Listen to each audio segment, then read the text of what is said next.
The water was cold enough to kill. Jake Miller didn't think about that when he jumped. Didn't think about the icy grip of Puget Sound, or the yacht sinking 30 feet ahead, or the woman in the designer suit clawing at wreckage, blood streaming down her face. He just jumped. His hands, rough from years of welding steel in the shipyard, closed around her wrist and pulled. She was heavy with water and unconscious weight, but he held on. The helicopters didn't come for him the next morning because he was a hero. They came because the woman he saved was worth $3 billion, and she wanted to know why a man with calloused hands and a daughter to feed would risk everything for a stranger. Jake didn't have an answer that made sense to people like her. He only knew that when you're drowning, money doesn't matter. But when you're poor, saving the rich costs more than they'll ever understand. The Saturday shift at Seattle Marine Shipyard wasn't supposed to include drama. Jake Miller had clocked in at 7 that morning, expecting the usual routine. Welding joints on container ships, the burn of hot metal, the weight of the torch in his hand, and the paycheck that would barely cover rent. He was 36 years old, and his world had shrunk to the size of what he could control. His work, his daughter, and the small apartment they shared in a building where the heat only worked half the time. The shipyard stretched along the waterfront like a skeleton of rust and purpose, and Jake knew every inch of it. He'd been there for 8 years, ever since his wife Diane had walked out with nothing but a suitcase and a note that said she couldn't do this anymore. She didn't specify what this was, but Jake had filled in the blanks himself. The struggle, the bills, the life that never got easier, no matter how hard he worked. His daughter Mia was 8 now. Small for her age, with dark hair, she refused to brush, and a gap-toothed smile that made everything worth it. She sat in the break room most Saturdays, coloring or doing homework, while Jake worked overtime. The other men ribbed him about it sometimes, but not cruelly. They understood. Most of them had kids too, and most of them knew what it meant to choose between paying the electric bill and buying new shoes. Mia never complained. She'd bring her backpack full of crayons and books, settle into the corner booth, and wait. Sometimes she'd draw pictures of ships, big clumsy things with too many colors, and Jake would tape them to his locker. His supervisor, a man named Bill Kowalski with a face like worn leather, would walk past and nod approvingly. Bill had 3 daughters himself. He got it. The call came over the radio just after 2 in the afternoon. Jake was halfway through a seam on a cargo vessel, his mask down, sparks flying in golden arcs, when he heard the crackle of static followed by a voice tight with urgency. There was a boat in trouble. Not far out, maybe a mile, maybe less. A yacht had hit something, a submerged container probably, and it was taking on water fast. The Coast Guard had been notified, but they were 20 minutes out, maybe more with traffic on the water. Jake lifted his mask and looked toward the harbor. From where he stood, he could see the dark line of the horizon and the white shapes of boats moving like toys against the gray sky. Somewhere out there, people were in trouble. Bill came over, wiping grease from his hands. "Not our problem, Miller. Coast Guard's got it." Jake nodded, but something in his chest pulled tight. He could hear the radio still crackling, could hear the panic in the dispatcher's voice. 20 minutes was a long time when you were sinking. He thought about Mia in the break room, coloring her pictures, safe and warm. He thought about someone else's kid on that boat, maybe, or someone's wife or husband. He set down the torch. "I'm going," he said. Bill stared at him like he'd grown a second head. "The hell you are. That's not your job." Jake was already pulling off his gloves, his mask, moving toward the dock where the shipyard kept a small utility boat for inspections. "Bill, they're sinking. Coast Guard won't make it in time." Bill grabbed his arm, not hard, just enough to stop him. "You go out there, you're on your own. Insurance won't cover it. Company won't cover it. You get hurt, that's on you." Jake looked at him, at the concern in the older man's eyes, and understood what he was really saying. "Don't be stupid. Don't risk what you have for people you don't know. But Jake had never been good at that kind of math. He found Mia in the break room, her head bent over a drawing of a ship with oversized portholes. She looked up when he came in, saw something in his face that made her set down her crayon. "Daddy?" He knelt beside her, brushed a strand of hair from her face. "Baby, I need you to stay here with Bill, okay? I have to go help some people." Her eyes went wide. "On a boat?" He nodded. "Are they okay?" He didn't lie to her. He never lied to her. "I don't know yet, but I'm going to try." She bit her lip, the way she did when she was scared but trying to be brave, and then she nodded. "Be careful, Daddy." He kissed her forehead, the way he did every night before bed, and then he was gone. The utility boat was small, built for short trips and calm water, and the engine coughed twice before it caught. Jake didn't have a life vest, didn't have a radio, didn't have anything but the clothes on his back and the knowledge that someone out there was drowning while he wasted time thinking about it. He gunned the engine, and the boat lurched forward, cutting through the chop toward the open water. The wind hit him immediately, cold and sharp, carrying the smell of salt and diesel. His hands were already numb by the time he cleared the harbor, and he realized with a dull sense of inevitability that he hadn't thought this through. He had no plan, no training for this. Nothing but the bone-deep certainty that doing nothing would be worse than whatever happened next. He saw the yacht before he heard it, a sleek white shape listing badly to one side, its deck already half submerged. It was the kind of boat that cost more than Jake would make in 10 lifetimes, all clean lines and polished chrome. And now it was dying in the water, like everything else that forgot the ocean didn't care about money. There were people in the water, maybe 5 or 6, clinging to debris or thrashing in the waves. Jake could hear them shouting, could see the bright orange of life vests bobbing in the gray churn. He cut the engine and let momentum carry him closer, his mind racing through the logistics. The utility boat could hold maybe 4 people if they squeezed, maybe 5 if they didn't mind being uncomfortable. There were more than 5 people out there. He grabbed the first person he could reach, a man in his 40s with silver hair and a face gone pale with shock. Jake hauled him over the side with a strength he didn't know he still had, the man's weight nearly capsizing the small boat. The man coughed water, gasped, and Jake was already moving to the next one. A woman, younger, her mascara running in black streaks down her face. She was screaming something he couldn't understand, her hand scrabbling at the boat's edge, and he pulled her up with one arm while holding the boat steady with the other. Then another man. Then a teenage boy who couldn't have been more than 16, shaking so hard his teeth clattered. The boat was low in the water now, dangerously low, and Jake knew he couldn't take any more. That's when he saw her. A woman, maybe 50, clinging to a piece of the yacht's railing that had broken free. Her suit was expensive, even soaked through, dark fabric clinging to her frame, and there was blood running down her face from a gash above her eyebrow. She wasn't screaming like the others. She was just holding on, her face turned toward the sky, her lips moving in what might have been prayer or profanity. Jake looked at the people in his boat, looked at the water between him and her, and made a decision that wasn't really a decision at all. "Take them back," he shouted to the man with silver hair.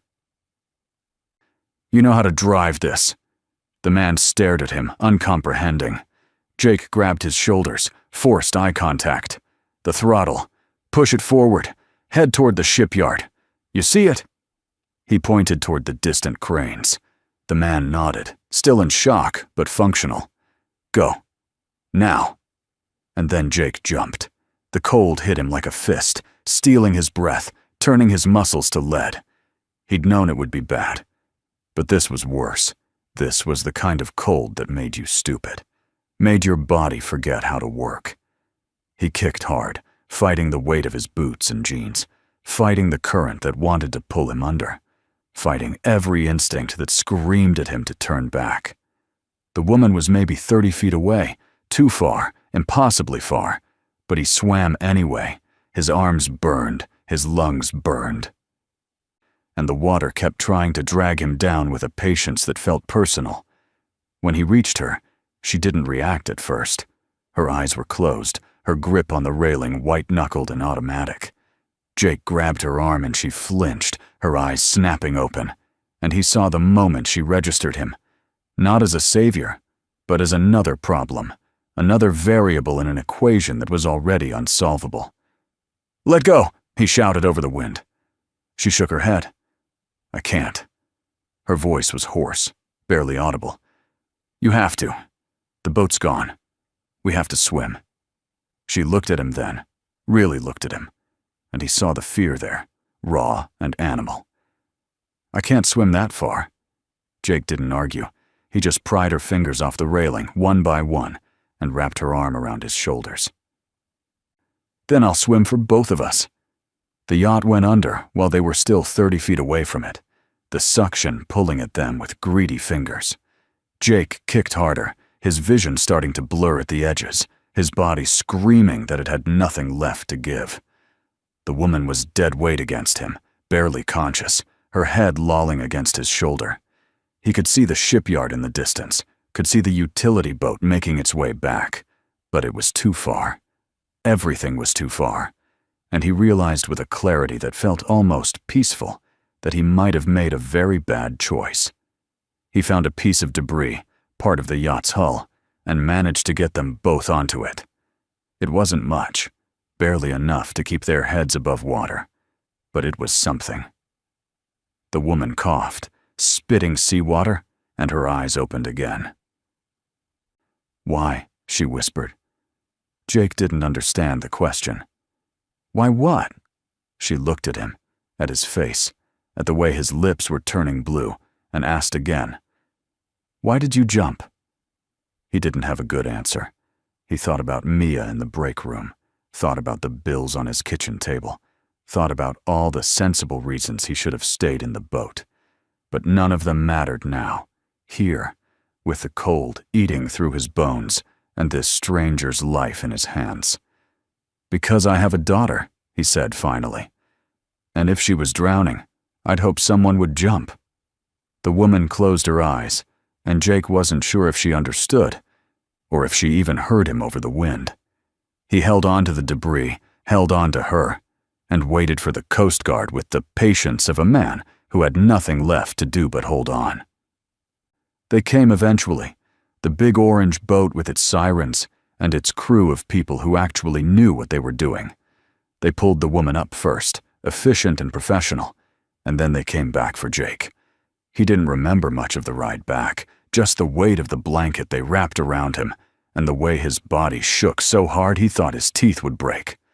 Someone was talking to him, asking questions, but the words didn't make sense. He kept thinking about Mia, about how he'd promised to be careful, and how he'd broken that promise the second he hit the water. They took him to the hospital, to the emergency room, where the lights were too bright, and the nurses moved with the brisk efficiency of people who saw hypothermia cases every day. They hooked him up to machines, took his temperature, told him he was lucky in voices that suggested he was also stupid. Jake lay there, staring at the ceiling tiles, and wondered what lucky meant in this context. He was alive. That seemed like the only metric that mattered. A doctor came by eventually, a tired-looking woman with gray in her hair and kind eyes. "You're going to be fine," she said. "Core temperature's coming back up. You'll be sore for a few days, but no permanent damage." Jake nodded. "The woman," he said. "Is she okay?" The doctor's expression shifted, became more guarded. "She's stable. They're keeping her for observation." She paused, studying him. "That was a brave thing you did. Stupid, but brave." Bill brought Mia to the hospital that evening, after they'd moved Jake to a regular room, and his body had stopped shaking quite so hard. She ran to him, her small arms wrapping around his chest, and he held her as tight as he dared, feeling the realness of her, the warmth. "I'm okay, baby," he whispered into her hair. "I'm okay." She pulled back, her eyes red from crying, and punched him in the shoulder with more force than he expected. "Don't do that again," she said, her voice fierce. "Don't you ever do that again." He promised, even though they both knew it was a lie. Bill stood in the doorway, his arms crossed, his expression unreadable. "Company wants to talk to you Monday," he said. "About the boat, about the liability." Jake nodded. He'd expected that. "Am I fired?" Bill's face softened. "No. But no more overtime for a while. Insurance is throwing a fit."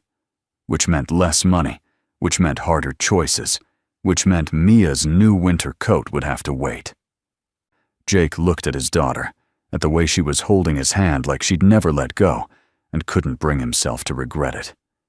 The story hit the news that night, a brief segment on the local channel about the yacht accident and the dramatic rescue. They didn't mention Jake by name, just called him a shipyard worker. But the footage from the Coast Guard's camera showed him in the water, showed him pulling the woman onto the debris. The anchor's voice was professionally concerned, talking about how lucky everyone was, how close it had been. They mentioned that the woman was Catherine Whitmore, CEO of Whitmore Industries, worth an estimated $3 billion. They showed a stock photo of her in a boardroom, looking powerful and untouchable. Jake watched it from his hospital bed, Mia asleep beside him, and felt nothing in particular. Rich, poor, in the water, everyone drowned the same. He went home the next morning, signed the discharge papers, with hands that still shook slightly, and took Mia back to their apartment. It was a small place, 2 bedrooms on the 3rd floor of a building that had seen better decades, but it was theirs. Mia went immediately to her room, to the small desk where she kept her art supplies, and Jake stood in the kitchen, staring at the stack of bills on the counter. Electric, water, rent, groceries. The math didn't work, even with overtime. Without it, the math became a kind of cruel joke. He made himself a cup of coffee, the cheap instant kind that tasted like regret, and sat at the table. Outside, Seattle was gray and drizzling, the same as it always was. Nothing had changed. He'd jumped into freezing water, saved a woman's life. And nothing about his world had shifted even slightly. Monday came with the weight of dread. Jake left Mia with his neighbor, a retired teacher named Dorothy Hayes, who watched her sometimes when school was closed and took the bus to the shipyard. The men greeted him with careful neutrality, the way people do when they're not sure if you're a hero or an idiot. Bill called him into the office before his shift started. The superintendent was there, a man named Gerald Pierce with a face like a bulldog and no patience for sentiment. "Miller," he said, "we need to talk about Saturday." Jake stood with his hands in his pockets, waiting. "You took company property without authorization. You put yourself at risk. You created a liability situation." Jake nodded. He'd known this was coming. "I understand," he said. "Does this mean I'm fired?" Pierce leaned back in his chair, studying him. "No, but your overtime is suspended indefinitely. We can't have employees thinking they can just take boats out whenever they feel like playing hero." The word stung more than Jake wanted to admit.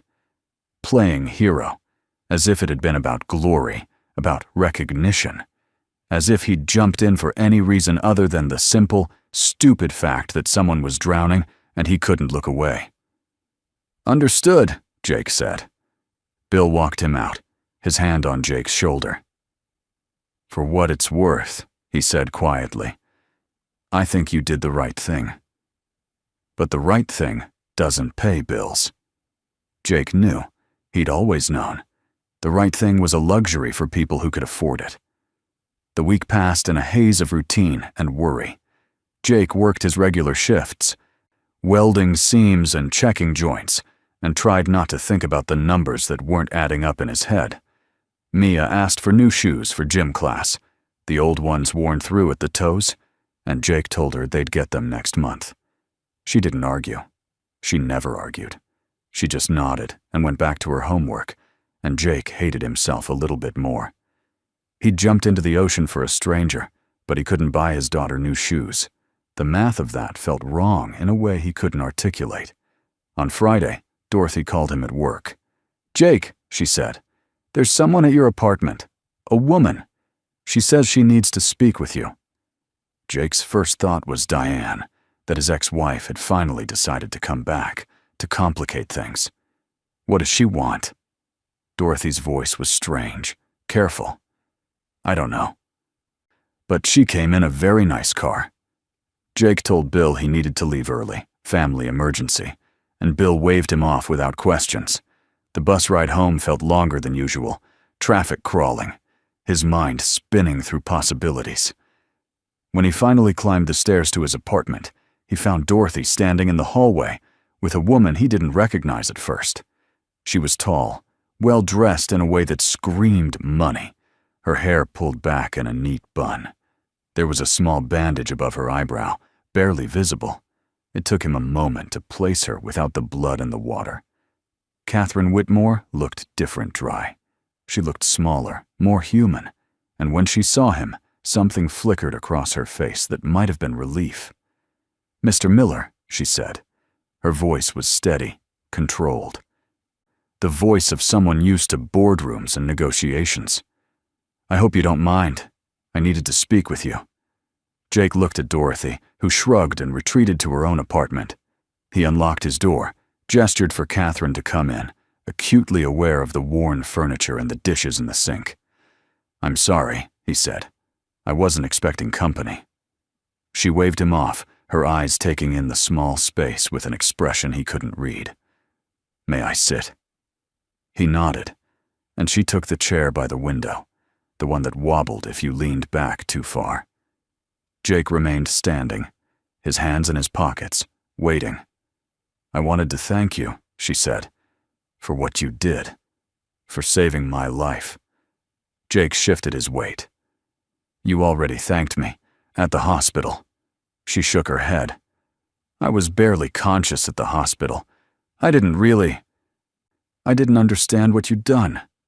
She paused, her fingers tracing the edge of the bandage. "I remember the water. I remember thinking I was going to die. And then you were there." Jake didn't know what to say to that. "Anyone would have done it," he offered. She laughed, a short, sharp sound without humor. "No, Mr. Miller. They wouldn't have. There were 6 people on that yacht. 5 of them are alive because of you.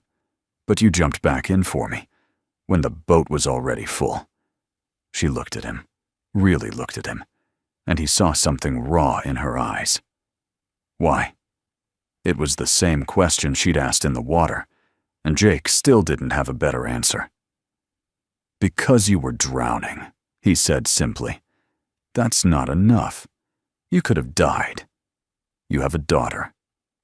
Her eyes flicked toward the photo on the wall. Mia in her school picture, gap-toothed and smiling. "You knew the risks. Why take them for a stranger?" Jake rubbed his face, suddenly tired. "Because I couldn't not," he said. "Because if that was Mia out there, I'd hope someone would jump. Because—" He trailed off, searching for words. "Because in the water, it doesn't matter who you are. You were just a person who needed help." Catherine was quiet for a long moment. When she spoke again, her voice was softer. "I've spent my whole life in rooms where everything matters. Who you are, what you're worth, who you know. It's how I built my company. It's how I survived." She smiled, but it didn't reach her eyes. "And then I was drowning, and none of it mattered at all. The money, the power, the name. I was just a person, and you jumped in anyway." She reached into her purse, pulled out an envelope. "I want to give you something, to thank you." Jake saw where this was going and shook his head. "I don't want your money." Her hand froze. "Excuse me?" He said it again, firmer. "I don't want your money. I didn't save you for a reward." She stared at him like he was speaking a language she didn't understand. Mr. Miller, you lost income because of what you did. Your company suspended your overtime. You're barely making ends meet." She stopped, seeing his expression. "You had someone check up on me?" His voice was flat.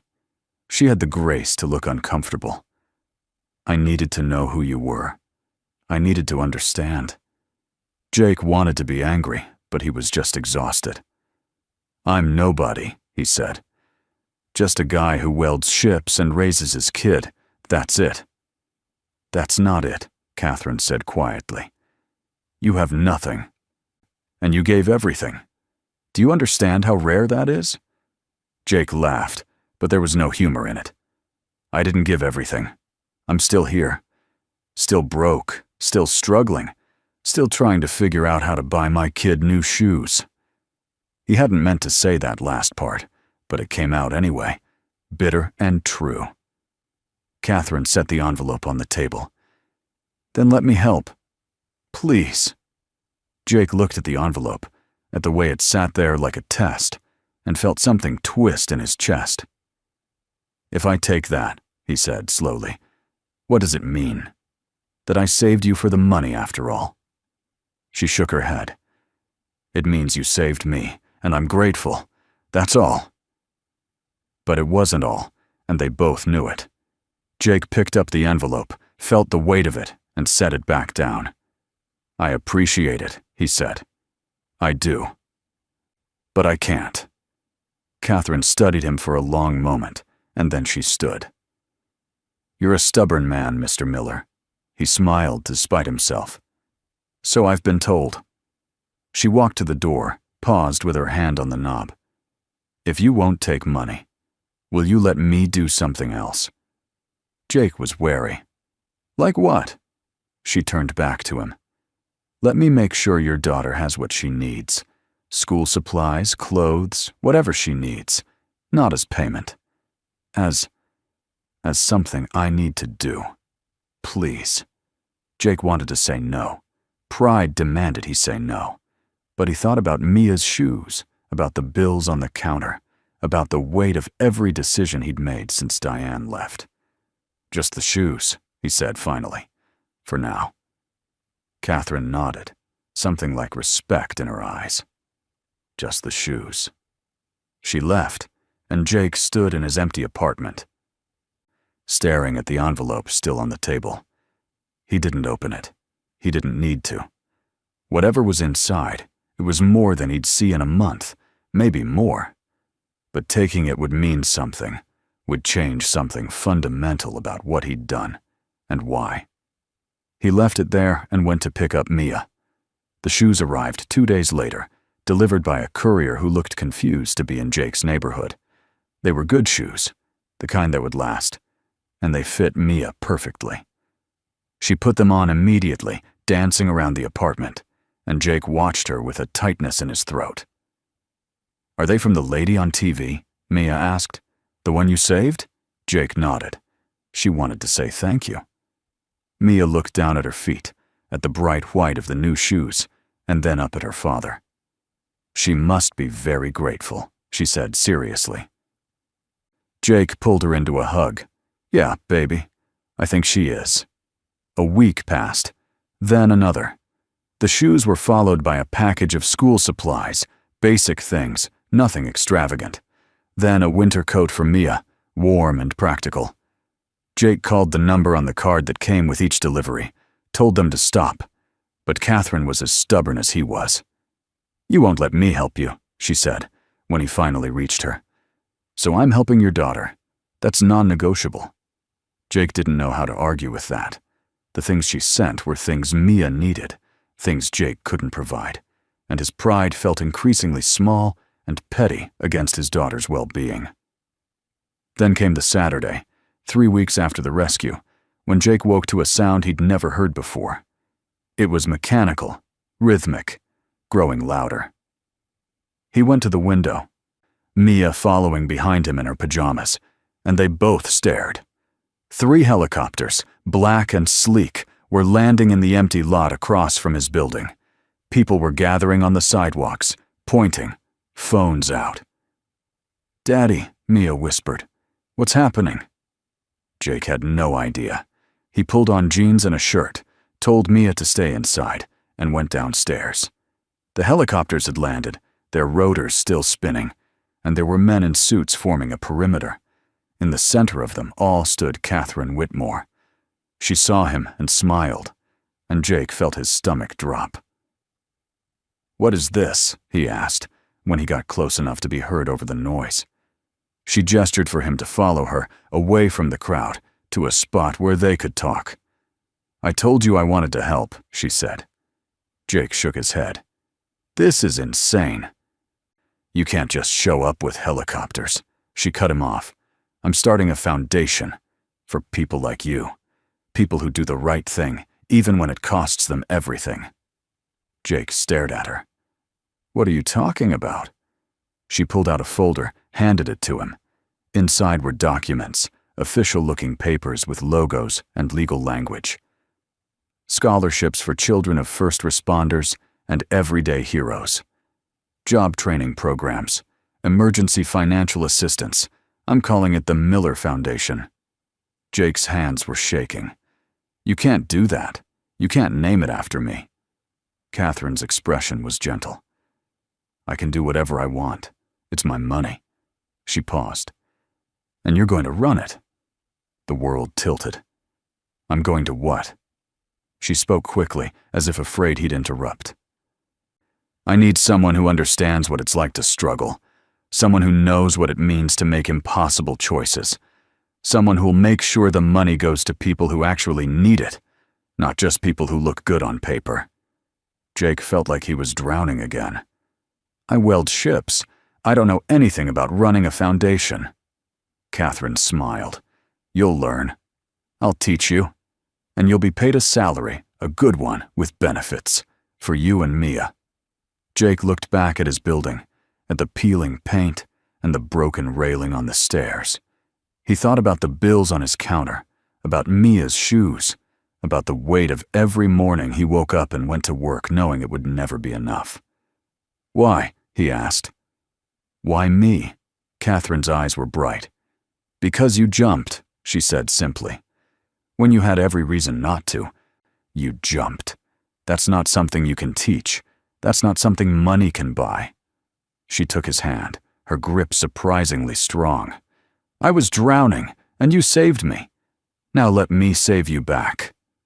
Jake thought about saying no, about pride and independence, and all the things that had kept him going when Diane left, and the world got hard. But he looked at his daughter in the window above, her face pressed to the glass, and he thought about what he could give her if he said yes. Not just shoes and coats, but a future. Security. A chance. "Okay," he said, and the word felt like jumping into cold water. "Okay." The helicopters took him and Mia to Whitmore Industries headquarters, a glass tower downtown that Jake had seen 1,000 times from a distance, but never imagined entering. Catherine showed them everything. The offices and the conference rooms, the view from the top floor that made Seattle look like a toy city. Mia was wide-eyed, holding Jake's hand so tight it hurt. Catherine introduced them to her daughter, Victoria, a sharp-eyed woman in her late 20s, who looked at Jake with open skepticism. "Mother," Victoria said carefully, "are you sure about this?" Catherine didn't hesitate. "Completely." She looked at Jake. "This is the man who saved my life. I trust him."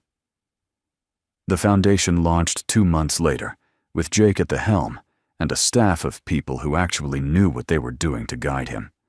He learned fast, driven by the weight of knowing that people's lives depended on him getting it right. They helped a firefighter's family when their house burned down. They paid for a paramedic's kid to go to college. They gave grants to the kind of people who usually fell through the cracks, who did everything right and still struggled. Jake worked harder than he ever had at the shipyard, but this time the work meant something beyond the paycheck. Mia thrived. She went to a better school, had new clothes that fit, had friends whose parents didn't look at Jake with pity. He and Catherine became unlikely friends, meeting for coffee to discuss foundation business, and somehow ending up talking about everything else.